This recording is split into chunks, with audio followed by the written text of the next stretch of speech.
During potentially dangerous weather situations, specially built radios are automatically activated by this tone to warn you of impending weather hazards in central Arizona.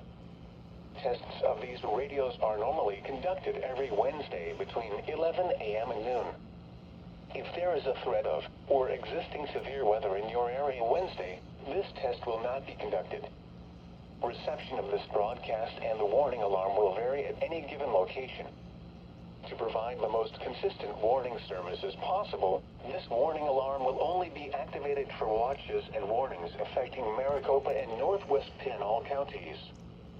This concludes the test of the NOAA weather radio warning device.